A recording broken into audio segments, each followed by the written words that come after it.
ফল এসেছিল। তার মধ্যে প্রথম প্রস্তাবটি হচ্ছে যৌথ অধিবেশনে এই প্রস্তাবের পক্ষে বিপক্ষে একটি মতামত নেবার ব্যবস্থা হয় এবং সেখানে আইনসভা গোটা পক্ষই এই বিভাজনের বিরুদ্ধে ভোট দিয়েছিল। ভোট সংখ্যা ছিল 126-90, সংখ্যাগরিষ্ঠ ছিল বিভাজনের বিরুদ্ধে। কিন্তু বিভাজনের বিরুদ্ধে হলেও তাদের মত ছিল যে পাকিস্তানের সঙ্গে যাতে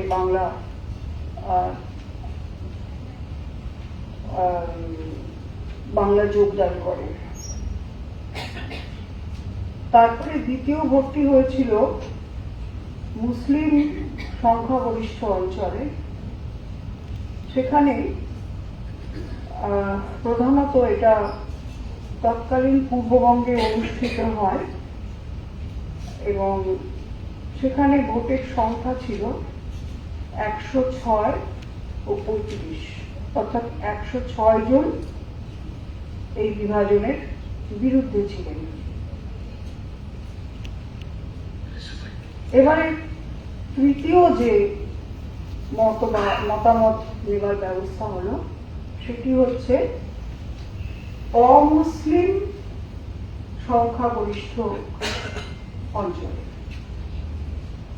সেখানে প্রধানত পশ্চিমবঙ্গে, মানে তখনকার পশ্চিমবঙ্গে হিন্দু প্রধান জেলাগুলিতে এই মত নেবার ব্যবস্থা হয়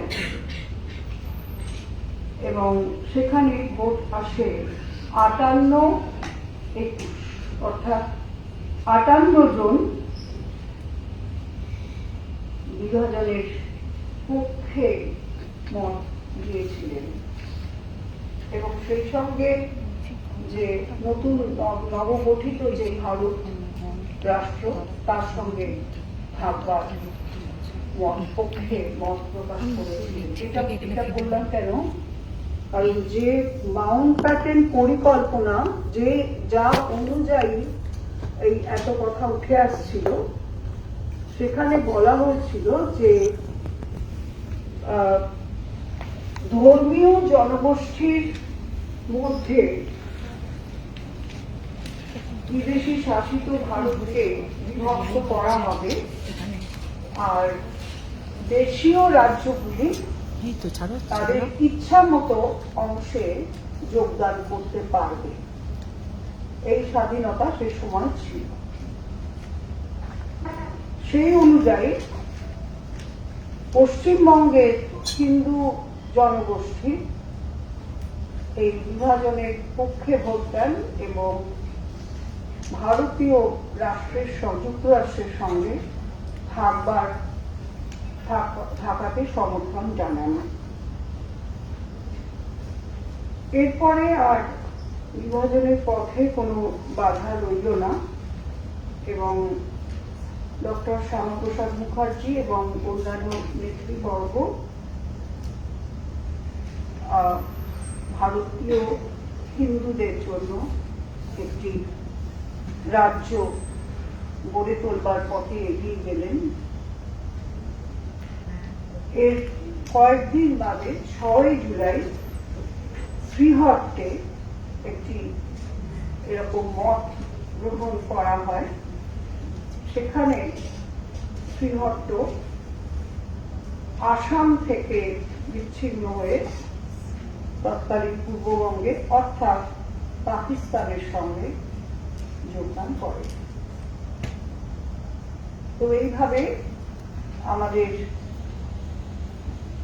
এক বৃহৎ জনগোষ্ঠীর ভাগ্য সেদিন নির্ধারিত হয়েছিল। তারপরেও বহু ঘটনা ঘটে গেছে এবং আমরা এগিয়ে চলেছি নানা রকম উত্থান পতনের মধ্য দিয়ে। বাংলাদেশ, এখনকার বাংলাদেশ, তাদেরও তারপরে 1971 স্বাধীনভাবে তাদের বাংলাদেশ হতে হয়েছে, বাংলা ভাষাকে আশ্রয় করে তারা আন্দোলন করেছে এবং তারাও তাদের পথে এগোচ্ছে। পতন অভ্যুদয় বন্ধুর পন্থা আমাদের প্রত্যেকেরই ভাগ্যে রয়েছে, আমরা সেইভাবে এগিয়ে চলছি। করুণাময়ের কাছে প্রার্থনা যেন আমরা সবাই সুস্থিরভাবে নিজেদের বিকশিত করতে পারি এবং নিজ নিজ রাজ্যকে তথা ভারত রাষ্ট্রকে আমরা যেন বিশ্বের দরবারে তার পুরনো গরিমা ফিরিয়ে দিতে পারি। নমস্কার। জয় জয়।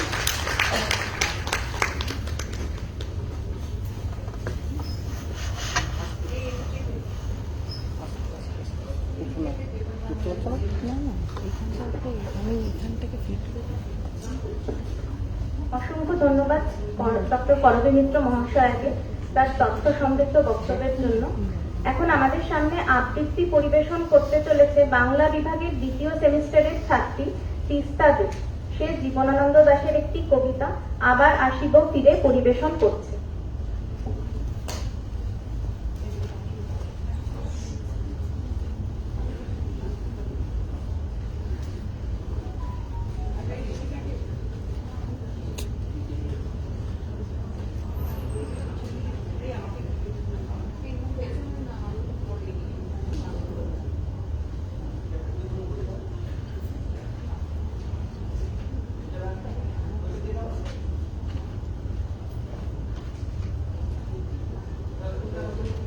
এইখানটায় ও করুক, সম্রাট এইখানটায় হ্যান্ড মাইকে করুক, ভালো দেখতে লাগে।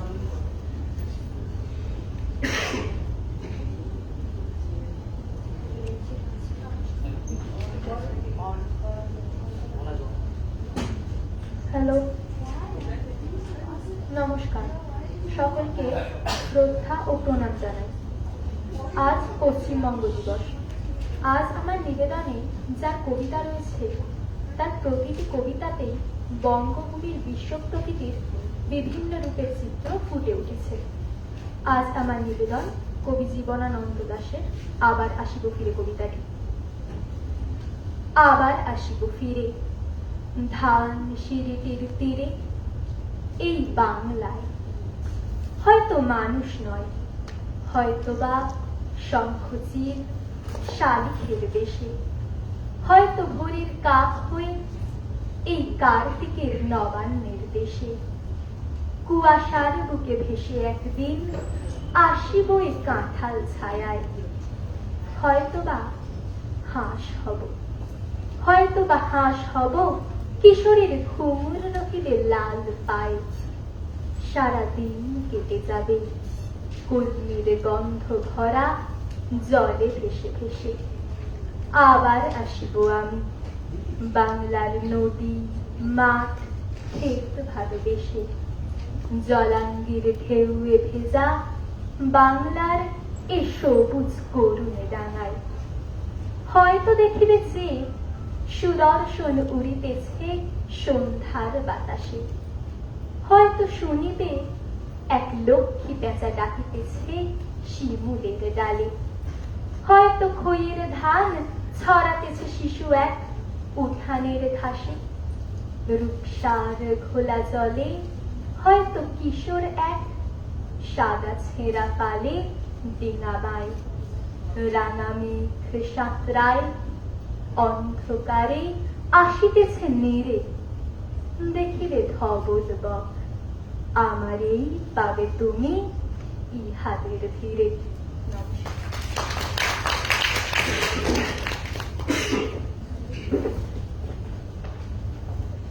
তিস্তার সুন্দর ও আবেগঘন পরিবেশনার জন্য ধন্যবাদ জানাই। এবার আমি সসম্মানে আমন্ত্রণ জানাচ্ছি ইতিহাস বিভাগের সম্মানীয় অধ্যাপক ও আজকের দ্বিতীয় বক্তা ডক্টর সৌভিক দাস মহাশয়কে তার বক্তব্য উপস্থাপনের জন্য।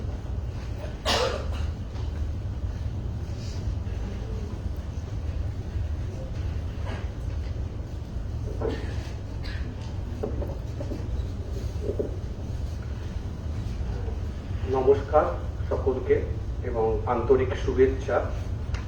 আজকের এই পশ্চিমবঙ্গ প্রতিষ্ঠা দিবস উদযাপনেতে আমাকে এই পশ্চিমবঙ্গ দিবস প্রতিষ্ঠার সম্পর্কিত বক্তব্য রাখার জন্য আমন্ত্রণ জানানোর জন্য আমি কলেজ কর্তৃপক্ষের কাছে অত্যন্ত কৃতজ্ঞ। আজকের বক্তব্যে আমি মূলত পশ্চিমবঙ্গ দিবস এবং সেই সম্পর্কিত যে আমার ভাবনা, সেই ভাবনাগুলোকে শেয়ার করার চেষ্টা করব এবং এই ভাবনাগুলোর আমি একটা শিরোনাম দেওয়ার চেষ্টা করেছি, 20শে জুন পশ্চিমবঙ্গ প্রতিষ্ঠা দিবস, বিভ্রান্তি ও ইতিহাসের এক বিস্তৃতি। না, আমরা অনেকেই জানি যে ভারতবর্ষের বেশিরভাগ রাজ্যেরই একটা জন্মদিন আছে। মহারাষ্ট্র, গুজরাটের 1 মে, 30শে মার্চ রাজস্থান দিবস, 1 নভেম্বর কর্ণাটক দিবস, ছত্তিশগড়, হরিয়ানা, প্রত্যেকটা রাজ্যের নিজস্ব একটা প্রতিষ্ঠা দিবস আছে এবং সেই প্রতিষ্ঠা দিবসকে সেই পালন করার মাধ্যমে তারা তাদের ইতিহাসকে স্মরণ করার চেষ্টা করে। কিন্তু পশ্চিমবঙ্গের ক্ষেত্রে বিষয়টা একটু অন্যরকম। যে জাতি 12 মাসে 13 পার্বণের আধিক্যতায় রসগোল্লা দিবস পালন করতেও বলে না, অথচ পশ্চিমবঙ্গ দিবস শুনলে হতবাক হয়ে যায়। এখানে প্রতিষ্ঠা দিবস নিয়ে আলোচনা শুরু করলেই বোঝা যায় রাজ্যের চেয়ে রাজ্যবাসী বেশি বিভ্রান্ত। কেউ 1 বৈশাখের কথা বলেন, কেউ 20শে জুনের কথা বলেন, কেউ 15 আগস্টকে টেনে আনেন, আবার কেউ এমন ভাব করেন যেন পশ্চিমবঙ্গ আদৌ প্রতিষ্ঠিত হয়নি, বরং গঙ্গার পলিমাটির সঙ্গে সঙ্গে স্বাভাবিকভাবে গজিয়ে উঠেছে। কিন্তু মানুষ যখন প্রশ্ন করবে পশ্চিমবঙ্গ যখন আছে, পূর্ববঙ্গ নিশ্চয়ই ছিল, তা কোথায় গেল, সেই ইতিহাসই বা কোথায়? আসলে পশ্চিমবঙ্গ কেবল একটা প্রদেশের নাম নয়, কেবল পূর্বতন বঙ্গদেশের পশ্চিমাংশও নয়। আমাদের রাজ্য পশ্চিমবঙ্গ একটা ভাবনার নাম এবং আমার কাছে মনে হয়েছে একটা রাজনৈতিক সত্তার নাম। এই যে পশ্চিমবঙ্গ দিবস নিয়ে অনেক যে বিভ্রান্তি, সেই বিভ্রান্তির অনেকগুলো কারণ আছে। না, পশ্চিমবঙ্গ এমন একটা রাজ্য যার জন্ম কোনো উৎসবের মধ্যে হয়নি, কোনো বিজয় যাত্রার মধ্যে হয়নি, এমনকি কোনো সর্বসম্মত রাজনৈতিক সিদ্ধান্তের মধ্যেও হয়নি। তার জন্ম হয়েছে এক ভয়াবহ জাতীয় সংকটের মধ্য দিয়ে। তার জন্মের সঙ্গে জড়িয়ে আছে সাম্প্রদায়িক দাঙ্গা, রাজনৈতিক কষাকষি, দেশভাগ, উদ্বাস্তু স্রোত এবং ভবিষ্যৎ নিয়ে এক অনিশ্চয়তা। ফলে পশ্চিমবঙ্গের জন্মদিন নিয়ে আলোচনা মানে অবধারিতভাবে সেই অস্বস্তিকর ইতিহাসের মুখে আমাদের দাঁড়িয়ে পড়তে হয়।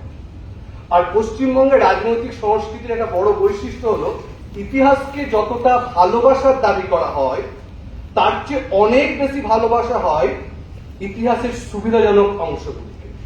সেই কারণেই হয়তো 1 বৈশাখের ধারণাটা অনেকের কাছে আকর্ষণীয়।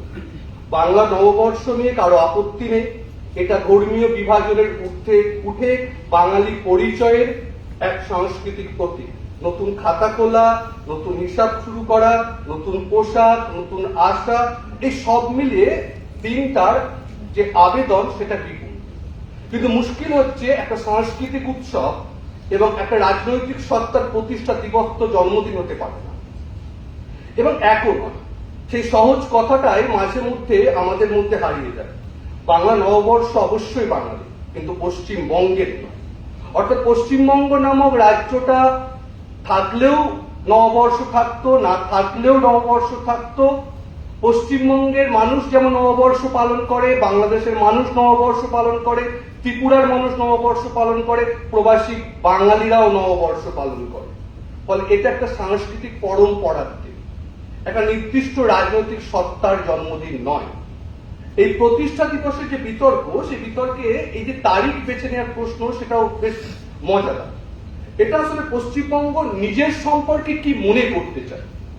সে কি নিজেকে প্রধান একটা সাংস্কৃতিক সত্তা হিসাবে দেখতে রাজি, না যার জন্মের সঙ্গে 20শে জুনের মতো জটিল বিতর্কিত এক ঐতিহাসিক গুরুত্বপূর্ণ দিন জড়িয়ে আছে?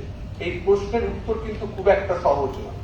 তবে বিতর্ক থাকবে, চলতে থাকবে, কিন্তু আমাদের ফিরে যেতে হবে সেই 47-এর 20শে জুনের ঐতিহাসিক দলিলের দিকে।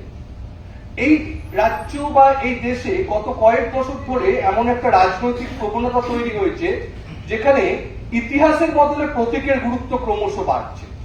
রাজনৈতিক দলগুলো বুঝছে যে ইতিহাস মানুষকে বিভক্ত করতে পারে, কিন্তু উৎসব মানুষকে একত্রিত করে। ইতিহাস প্রশ্ন করে, উৎসব প্রশ্নকে চাপা দেয়। ইতিহাস জিজ্ঞাসা করে বাংলা কেন ভাগ হয়েছিল, উৎসব জিজ্ঞাসা করে আজ কত মিষ্টি বিক্রি হলো, আজ কত সেল হলো। ফলে যদি এমন একটা দিনকে বেছে নেওয়া যায় যার সঙ্গে বিতর্ক কম, আবেগ বেশি, তাহলে সেটা রাজনৈতিকভাবে হয়তো অনেক বেশি লাভজনক। পয়লা বৈশাখ হয়তো সেই অর্থে আদর্শ প্রার্থী, যেখানে দেশভাগের ভূত নেই, উদ্বাস্তুদের কান্না নেই, আইন সভার তর্ক নেই, আছে গান, কবিতা, আলপনা, ফেসবুকে, ইনস্টাগ্রাম, টুইটারে শুভেচ্ছা বার্তা। কিন্তু মজার ব্যাপার হলো জানেন, ইতিহাসের একটা অসুবিধাজনক অভ্যাসও আছে। তাকে যতই সরিয়ে রাখা হোক সে আবার ফিরে আসে, আর ফিরে এসে মনে করে দেয় পশ্চিমবঙ্গ নামের রাজনৈতিক সত্তাটির জন্মের সঙ্গে 1947 সালের 20 জুনের একটা প্রত্যক্ষ সম্পর্ক রয়েছে। সেদিন বঙ্গীয় আইনসভায় যে ভোটাভুটি হয়েছিল তার ফলে পশ্চিমা বাংলার পশ্চিমাংশের জন্য একটা পৃথক প্রদেশ গঠনের পথ সুগম হয়েছিল। সেই ভোট ছাড়া পশ্চিমবঙ্গের ইতিহাস কল্পনা করা যায় না। পশ্চিমবঙ্গ নামটা পরবর্তীকালে প্রশাসনিক রূপ পেয়েছে, ভারতের অঙ্গরাজ্য হিসাবে স্বীকৃতি পেয়েছে, কিন্তু তার রাজনৈতিক সিদ্ধান্তের সূত্র যদি খুঁজতে যেতে হয় তাহলে আমাদের কিন্তু 20 জুনের কাছেই ফিরে যেতে হবে। আবার যদি 20 জুনকে গ্রহণ করা মানে দেশভাগের ইতিহাসকে গ্রহণ করা, আর দেশভাগের ইতিহাসকে গ্রহণ করা মানে স্বীকার করা যে পশ্চিমবঙ্গ কোনো চিরন্তন ভৌগোলিক সত্য নয়, এটা বারবার এই মানচিত্র বদল ঘটেছে, বরং একটা রাজনৈতিক আপোষ, একটা ঐতিহাসিক প্রয়োজন এবং একটি সংকটময় সময়ের সিদ্ধান্তের পর। এই সত্যটা হয়তো অনেকের কাছে অস্বস্তিকর হয়ে উঠতে পারে, কারণ স্বাধীনতা উদযাপন করা সহজ, কিন্তু বিভাজনের স্মৃতি উদযাপন করা বড্ড কঠিন। মানুষ বিজয়ের গল্প শুনতে ভালোবাসে, কিন্তু অস্তিত্ব রক্ষার গল্প না। কিন্তু পশ্চিমবঙ্গের জন্মকাহিনী ঠিক এই দ্বিতীয় ধরনের গল্প, আর এই গল্পের কাণ্ডারি আর কেউ নয়, শ্যামাপ্রসাদ মুখার্জি। 1947-এর 20 জুন বঙ্গীয় আইনসভায় যে ভোটাভুটি হয়েছিল এটা নিশ্চয় একটা প্রশাসনিক প্রক্রিয়া ছিল না।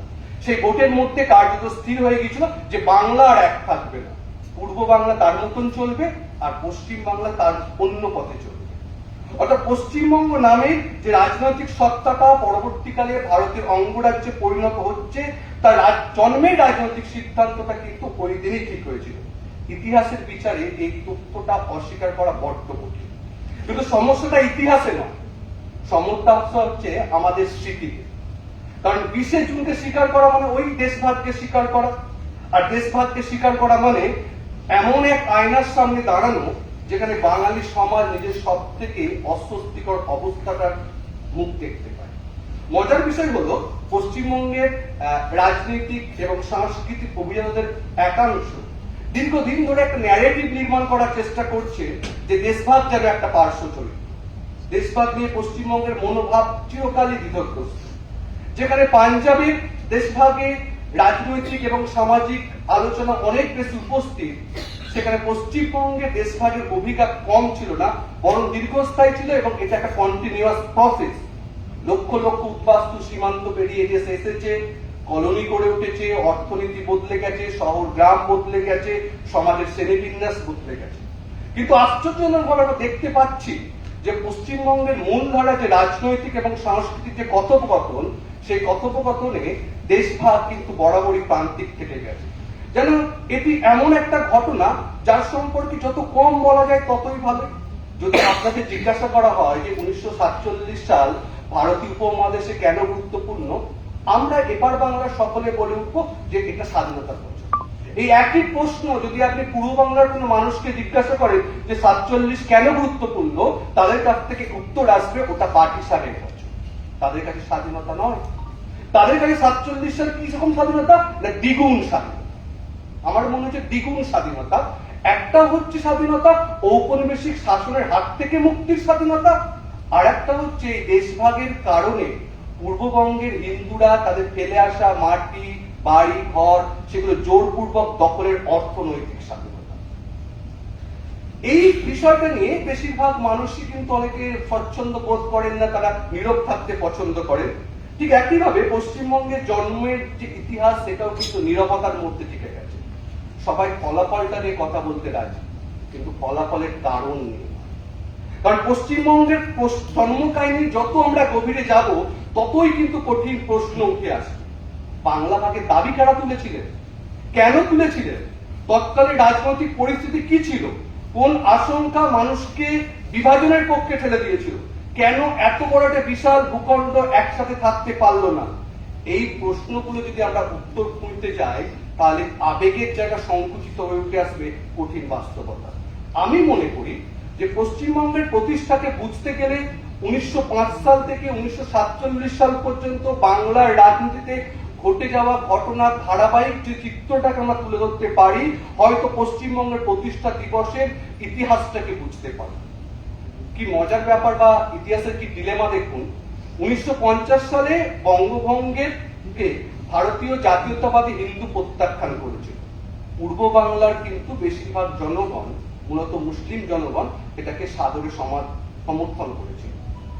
আবার 1947 সালে যখন বঙ্গ বিভাজন হচ্ছে, তার প্রস্তাব করছে হিন্দুরা, বিশেষ করে হিন্দু মহাসভা, আর মুসলিম নেতৃত্ব প্রথমে প্রস্তাবের বিরোধিতা করছে, পরবর্তীকালে মেনে নিচ্ছে।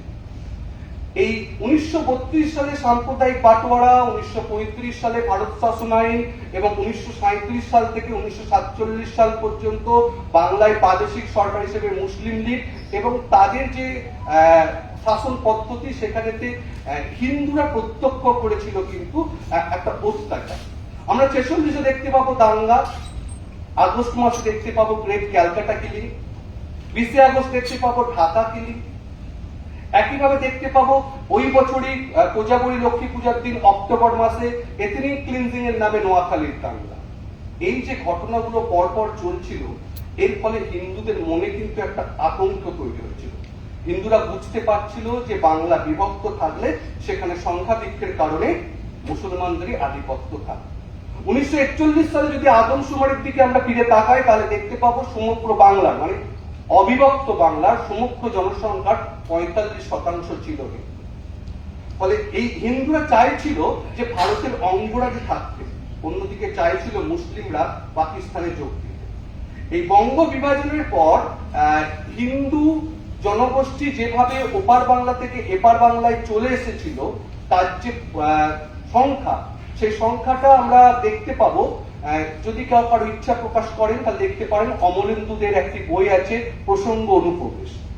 উনি 1946 সাল থেকে 1990 সাল পর্যন্ত পূর্ববঙ্গ থেকে কি পরিমাণ মানুষ এপার বঙ্গে এসেছে, আবার এখান থেকে কি পরিমাণ মানুষ গেছেন, তার একটা কম্পারেটিভ স্টাডি করেছে। এবং দেখা গেছে যে হিন্দু সংখ্যাগরিষ্ঠ পশ্চিম বাংলা থেকে যত সংখ্যক মুসলিম ওপার বাংলায় গেছে, সেটা সামান্য নিদর্শন মাত্র। এবং যারা অনেকে গিয়েছিল, তারা 71-তে আবার অনেকে ফিরেও এসেছে। ফলে সেদিনের যে হিন্দুদের যে ভীতি, সেই ভীতিটা যে অমূলক ছিল না, সেটা দেশভাগ পরবর্তী যে উদ্বাস্তু স্রোত, সেই উদ্বাস্তু স্রোত কিন্তু প্রমাণ করে দেয়। সোশ্যাল মিডিয়া বিভিন্ন জায়গায় দেখছি যে অনেকেই সংখ্যা তত্ত্বের নিরিখে পশ্চিমবঙ্গের উপকার শ্যামাপ্রসাদ মুখার্জিকে বিচার করা যাবে কিনা দাঁড়িপাল্লায় মাপতে শুরু করেছে। তারা বলছেন যে 20 জুন যে ভোটাভুটি হয়েছিল, সেখানে 58 জন যে পশ্চিম বাংলা বিভাগের পক্ষে ভোট দিয়েছিল, সেখানে একমাত্র প্রতিনিধি ছিল হিন্দু মহাসভার শ্যামাপ্রসাদ মুখার্জি, বামপন্থী মনোভাবাপন্ন 2 জন ছিলেন। তাহলে শ্যামাপ্রসাদের গুরুত্ব কোথায়? কিন্তু তারা এটা ভুলে যাচ্ছেন, এটা বলতে ভুলে যাচ্ছেন যে এই বাংলা ভাগের পক্ষে যে জনমত, সেই জনমতের রূপকার কিন্তু শ্যামাপ্রসাদ মুখার্জি। শ্যামাপ্রসাদ মুখার্জি বামপন্থী, সেই সময় প্রাদেশিক কংগ্রেস নেতৃবর্গ এবং তৎকালীন বাঙালি বুদ্ধিজীবীকে ভাবতে বাধ্য করেছিলেন যে পরিস্থিতি যে পথে চলছে, সেখানে হিন্দুর জন্য একটা হোমল্যান্ডের প্রয়োজন। তাহলে শুধুমাত্র সংখ্যা দিয়ে বিচার করলে কিন্তু হবে না। আমরা একই সময় দেখতে পাবো যে এই 47-এর 9 মার্চ শ্যামাপ্রসাদ মুখার্জি তিনি একটা দলিল প্রকাশ করছেন যে হিন্দুর জন্য, পশ্চিম বাংলার হিন্দুর জন্য একটা হোমল্যান্ডের প্রয়োজন। এবং এর পরবর্তীকালে দেখতে পাচ্ছি যে 1947-এরই 4 এপ্রিল থেকে 6 এপ্রিল তারকেশ্বরে একটি হিন্দু মহাসভার সম্মেলন বসছে। 4 এপ্রিল সেই সভাতে সভাপতিত্ব করছেন নির্মল চন্দ্র চট্টোপাধ্যায় এবং তিনি বাংলা ভাগ হিন্দুর জন্য হোমল্যান্ডের প্রয়োজনের কথা বলছেন। 5th এপ্রিল শ্যামাপ্রসাদ মুখার্জি বক্তব্য করছেন, 6th এপ্রিল বঙ্গ বিভাজনের প্রস্তাব আনছে। জানি না আজকে এই 20 জুন ভারতবর্ষের প্রধানমন্ত্রী তারকেশ্বরে উপস্থিত আছেন সেই ঐতিহাসিক সন্ধিক্ষণকে মনে করার জন্য, না কোনো প্রশাসনিক ব্যাপার, না কাকতালীয়, সেটা সময়ই বিচার করবে। কিন্তু যে প্রসঙ্গটা আসছে, যে একই সময় আমরা দেখতে পাবো যে অনেকে বলছেন যে কংগ্রেসী নেতারা সকলে সমর্থন করেছিলেন, ইতিহাস কিন্তু এই তথ্য বলে না। এই বঙ্গ বিভাজন প্রস্তাবের বিরোধিতা করেছিলেন কিরণ শঙ্কর রায়, শরৎ কুমার বসু। এখন কিরণ শঙ্কর রায় বিরোধিতা করেছিলেন, তার একটা কারণ হতে পারে কিরণ শঙ্কর রায় ছিলেন ঢাকার জমিদার। তিনি ভাবছিলেন যদি বাংলা বিভাজিত হয়ে যায় তার জমিদারিটাই তো চলে যাবে। এবার সিদ্ধার্থ আর এই কিরণ শঙ্কর রায় এবং শরৎ কুমার বসু সেই সময় কিন্তু কংগ্রেসে খুব একটা গুরুত্বপূর্ণ ছিল না, বাংলা কংগ্রেসে। কারণ বাংলা কংগ্রেসের কিন্তু ক্ষমতাটা চলে এসেছিল বিধানচন্দ্র রায়, নলিনী রঞ্জন সরকার এদের কাছে। ফলে হয়তো শরৎচন্দ্র বসু বা কিরণ শঙ্কর রায় এই বাংলা বিভাজনের বিরুদ্ধে দাঁড়িয়ে হয়তো রাজনৈতিক মাটিটাকে ফিরে পাবার চেষ্টা করছিল। এই যে 47-এর এপ্রিল মাস, এই এপ্রিল মাসে আমি যেটুকু ইতিহাস দেখতে পেয়েছি, সেখানে যদি ইতিহাসের যে বক্তব্যগুলো উঠে আসছে বাংলাতে, সেগুলো যদি আমরা মোটাটাকে ভাবার চেষ্টা করি, তাহলে দেখতে পাওয়া যায় যে কতগুলো ধারণা ডেভেলপ করেছে। একদিকে হিন্দু মহাসভা এবং বেশ কিছু বাঙালি বুদ্ধিজীবী যারা চাইছেন হিন্দুর জন্য হিন্দু হোমল্যান্ড, এবং সেটা কিন্তু পশ্চিমবঙ্গ। আবার অন্যদিকে আরেক দল চাইছেন যে সমগ্র বাংলা তার পাকিস্তান ভুক্তি, এটা মূলত মুসলিম লীগ চাইছে। আর আরেকটা জিনিস চাইছে, সেটা হচ্ছে যখন সুরাবর্তী বুঝতে পারছেন যে বাংলা ভাগটা একদম নিশ্চিত অবধারিত হতে চলেছে, তখন তিনি একটা নতুন প্রস্তাব নিয়ে আসছেন, যুক্তবঙ্গের প্রস্তাব। এবং এই যুক্তবঙ্গের প্রস্তাবে সমর্থন করছেন শরৎ কুমার বসু এবং কিরণ শঙ্কর রায়। 27 এপ্রিল সুরাবর্তী দিল্লির একটি প্রেস কনফারেন্স করছেন। সেই প্রেস কনফারেন্সে যে কেন যুক্ত বাংলা প্রয়োজন তার সপক্ষে যুক্তি দিচ্ছিলেন। বেশ কিছু সাংবাদিক ওনাকে প্রশ্ন করেছিলেন যে যে যুক্তবঙ্গের কথা বলছেন, সেই যুক্তবঙ্গ গঠিত হবার পর বাংলাদেশ কি পাকিস্তানের অন্তর্ভুক্ত হবে? সুরাবর্তী নিশ্চুপ ছিলেন, কোন উত্তর দেননি। সুরাবর্তীকে আবার প্রশ্ন করা হয়েছিল যে আপনি যে যুক্তবঙ্গের কথা বলছেন, যে বাংলাদেশ রাষ্ট্র, সেই রাষ্ট্রে কি যুক্ত নির্বাচনের ব্যবস্থা চালু হবে? সুরাবর্তী নিরুত্তর ছিলেন। তাহলে সুরাবর্তীর যে মনোভাব, সেই মনোভাবটা বুঝতে পারা যাবে। ঠিক একইভাবে যদি আমরা দেখি শরৎ কুমার বসু এবং বর্ধমানের মানুষ আবুল হাসিম, তারা এই একই সময় তিনি মুসলিম লীগের সেক্রেটারি ছিলেন, এই যুক্তবঙ্গের জন্য একটা খসড়া সংবিধান তৈরি করছেন। এবং সেই খসড়া সংবিধানে বলা হচ্ছে যে এই যুক্তবঙ্গের প্রধানমন্ত্রী চিরকালই হবেন একজন মুসলিম, এবং 30 জনকে নিয়ে একটা মন্ত্রিসভা গঠিত হবে, সেখানে মিনিমাম 16 জন হবে মুসলিম প্রতিনিধি। হিন্দুরা হয়ে যাবে সেখানে দ্বিতীয় শ্রেণীর নাগরিক। তাহলে শ্যামাপ্রসাদ যে হিন্দুর জন্য হিন্দু হোমল্যান্ড, এই যে দাবিটা তুলছিলেন, সেই দাবিটা কি কতটা অযৌক্তিক ছিল, সেটা আপনারা বিচার করে দেখবেন। শ্যামাপ্রসাদ 22 মে মাউন্টব্যাটেনকে একটা চিঠি লিখছেন, যে তিনি বলছেন তিনি পাকিস্তান প্রস্তাবের কট্টর বিরোধী এবং অখণ্ড ভারতের পক্ষে। কিন্তু যদি মুসলিম লীগের দাবির কাছে নথি স্বীকার করে ইসলামিক রাষ্ট্র পাকিস্তান গঠন করা হয়, তাহলে গোটা বাংলাকেই পাকিস্তান রাষ্ট্রের হাতে তুলে দেওয়া হবে। তার পরিবর্তে তিনি হিন্দু প্রধান পশ্চিমবঙ্গকে ভারতের অন্তর্ভুক্ত করার দাবি জানাচ্ছেন। এবং এই শ্যামাপ্রসাদের বক্তব্য, তার সমর্থনে এগিয়ে আসছে প্রফুল্ল চন্দ্র ঘোষ, ঐতিহাসিক অমেশচন্দ্র মজুমদার, স্যার যদুনাথ সরকার, মেঘনাথ সাহা, সুনীতি কুমার চট্টোপাধ্যায়, মানে সেই সময়কার বিখ্যাত বাঙালি মানুষরা। শুধু তাই নয়, এই শ্যামাপ্রসাদের যে চিন্তা ভাবনা, সেই চিন্তা ভাবনার সাপেক্ষে যে জনমত, সেই জনমত তৈরিতে বসুমতী, অমৃতবাজার পত্রিকা, মডার্ন রিভিউ, তারা কিন্তু জনমত তৈরি করছে। অমৃতবাজার পত্রিকা 1947-এর 23 মার্চ থেকে 15 এপ্রিল পর্যন্ত একটা জনমত সমীক্ষা চালিয়েছিল, বেশ কিছু উত্তর প্রশ্ন সম্বলিত উত্তরপত্র দিয়েছিল, এবং 23 এপ্রিল তার একটা ফলাফল প্রকাশিত হয়েছিল। দেখা গিয়েছিল যে এই জনমতে পার্টিসিপেট করেছিল 5,34,249 জন মানুষ, এবং তার মধ্যে 98.3% বাংলা ভাগের পক্ষে বলেছিল, 0.6% বলেছিল বাংলা ভাগের বিপক্ষে, 1.1% তাদের উত্তর ভুল হওয়ার কারণে, মানে গন্ডগোল থাকার কারণে গ্রহণযোগ্য হয়নি। এই যে শ্যামাপ্রসাদ মুখার্জি, এই সময়তেই দেখা যাচ্ছে যে এই সময়তে বাংলা ভাগের পক্ষে গোটা বাংলাতে প্রায় 76টার মতো জনসভা হচ্ছে। তার মধ্যে 59টা করছে বাংলা কংগ্রেস কমিটি। এই বাংলা কংগ্রেস কমিটি কেন্দ্রীয় কংগ্রেস কমিটির নির্দেশ উপেক্ষা করেই বাংলা ভাগের সমর্থনে শ্যামাপ্রসাদের পাশে দাঁড়িয়েছিল, এবং এক্ষেত্রে সর্দার বল্লভভাই প্যাটেল এবং জওহরলাল নেহরুর ভূমিকা অনেকটা ছিল।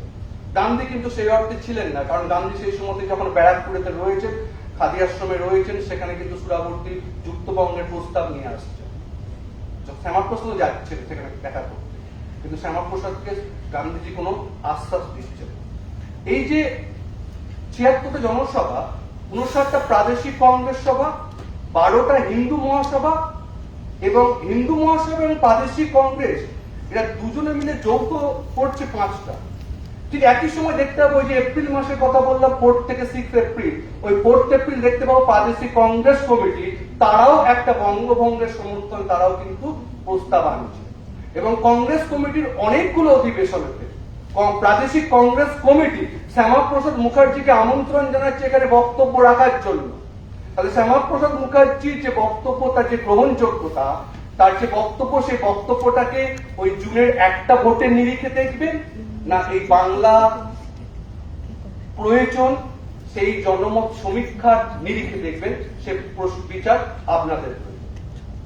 ম্যাডাম অলরেডি বলে দিয়েছেন যে বাংলা ভাগ নিয়ে 20 জুন পার্লামেন্টে যে 3টে ভোটাভুটি হয়েছিল, সেগুলো নিয়ে আমি আর কিছু বলছি না। কিন্তু যারা ইচ্ছা প্রকাশ করবেন তারা দেখতে পারেন, ওপেন সোর্সে রয়েছে 1947-এর 20 জুন লেজিসলেটিভ অ্যাসেম্বলির যে প্রসিডিংস, সেই প্রসিডিং ওপেন সোর্সে রয়েছে, দেখতে পারেন। এবং বঙ্গভঙ্গ পরিকল্পনা এবং পরিণতি প্রয়াস বলে অমরেন্দ্র একটা বইও লিখেছে। তিনি কিছু ফ্যাক্টস গুলোকে তুলে ধরার চেষ্টা করেছেন, তিনি কোনো সিদ্ধান্তে আসেন যে পরপর যে ঘটনাগুলো ঘটছিল সেই ঘটনাগুলোকে তিনি বলছেন। নথি বলছে, ওই লেজিসলেটিভ অ্যাসেম্বলি নথি বলছে যে যারা বাংলা ভাগের পক্ষে ভোট দিয়েছিলেন তারা কিন্তু সকলে হিন্দু নন। এটা অনেক সময় গুলি দেওয়ার চেষ্টা করা হচ্ছে। তার মধ্যে অনেক মেজরিটি হিন্দু ছিলেন, কিন্তু খ্রিস্টানও ছিলেন, বৌদ্ধও ছিলেন, পার্সিও ছিলেন এবং জৈনও ছিলেন। আর বাংলা ভাগের বিপক্ষে যারা ভোট দিয়েছিলেন তারা বেশিরভাগই মুসলিম সদস্য। ইতিহাসের কি ডিলেমা দেখুন, যে যে মুসলিম লীগ ভারত ভাগ চেয়েছিল, সেই মুসলিম লীগই আবার নেতারা অবস্থার পরিপ্রেক্ষিতে বাংলা ভাগ চায়। আমি আমার বক্তব্য শেষ করতে চাইছি এটা বলে যে আমরা এই 20 জুনটাকে যদি বাংলা ভাগের সিদ্ধান্তের দিন হিসেবে না দেখে যদি তার বিপরীতে গিয়ে দেখার চেষ্টা করি, যে ওই দিন পশ্চিমবঙ্গের সৃষ্টি এবং ভারত মুক্তির সিদ্ধান্ত হয়েছিল, এবং সেদিন যদি দেশভাগের সিদ্ধান্ত না হতো তাহলে হয়তো পুরো বাংলাটাই ভারত থেকে বেরিয়ে যেত, আমার আপনার অবস্থা কি হতো সেটা বিচার করবেন।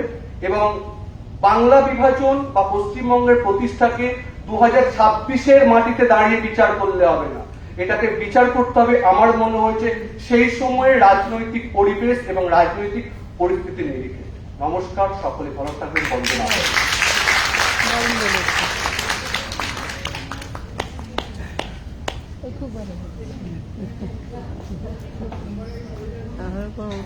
অসংখ্য ধন্যবাদ মহাশয়কে পশ্চিমবঙ্গ দিবসের ঐতিহাসিক প্রেক্ষাপট এত সুন্দরভাবে আমাদের সামনে তুলে ধরার জন্য।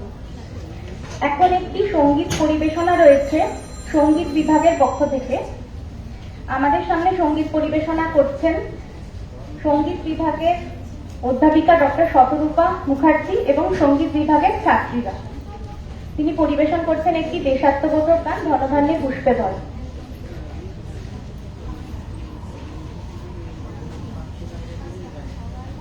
আসবেন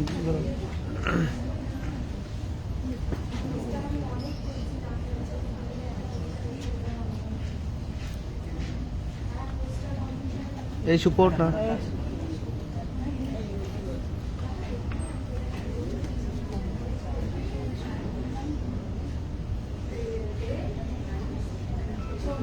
শোন শোন শোন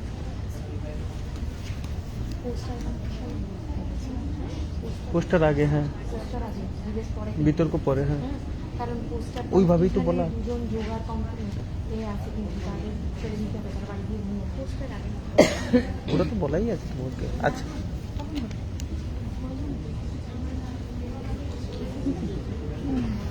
সূচি দেখো,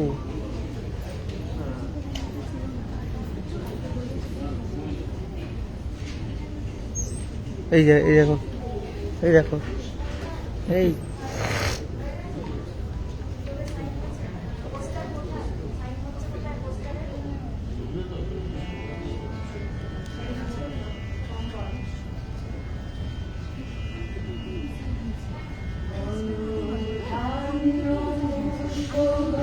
পোস্টটা কি আগে ছিল?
দাও এটা, বাচ্চাকে দাও না, আমার খারাপ লাগে না না বাচ্চাকে দাও না।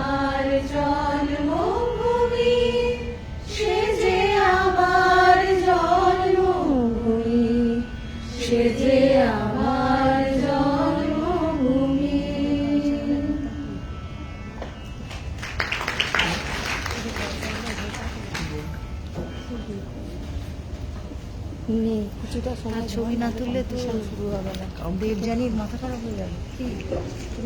এই তিস্তা একটু ধরো তো। সঙ্গীত বিভাগের এই মনোমুগ্ধকর সঙ্গীত পরিবেশনার Live জন্য হচ্ছে। অসংখ্য ধন্যবাদ জানাই।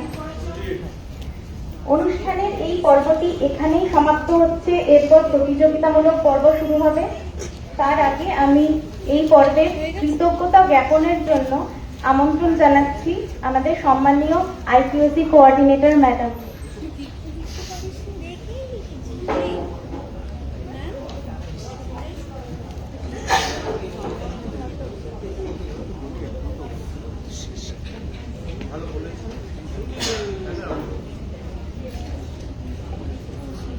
আমরা আজকের অনুষ্ঠানের প্রথম পর্বই এখানেই শেষ করছি। আমি ধন্যবাদ জানাচ্ছি আমাদের অধ্যক্ষ মহাশয়কে, ডক্টর রুমা ভট্টাচার্য মহাশয়, যিনি আজকে উপস্থিত থাকতে পারেননি। আর ধন্যবাদ জানাচ্ছি আমাদের দুজন স্পিকারকে, ডক্টর করবী মিত্র এবং ডক্টর সৌভিক দাস।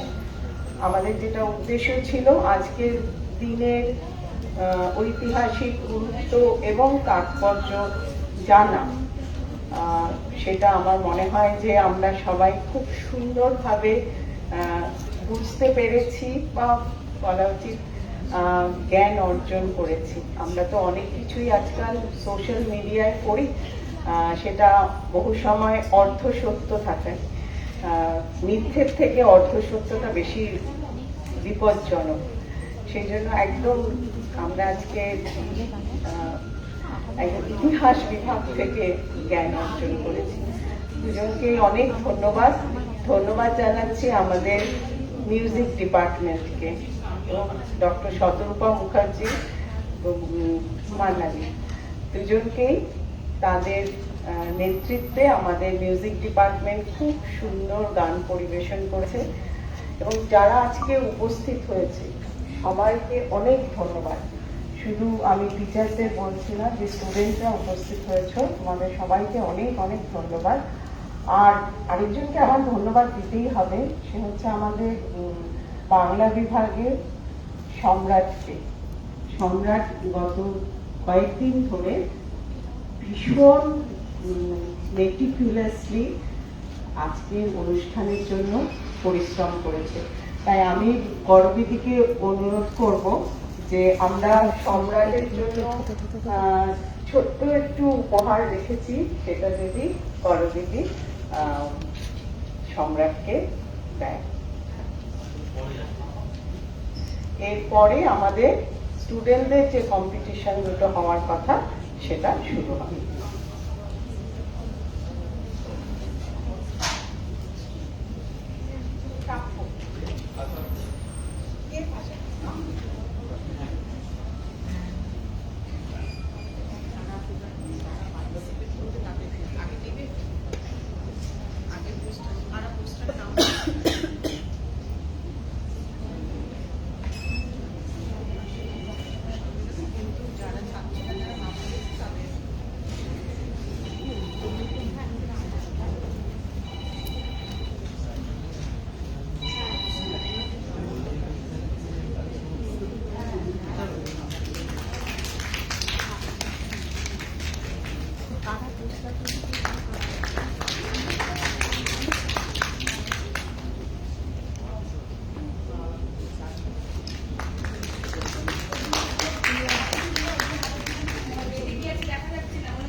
সম্পূর্ণ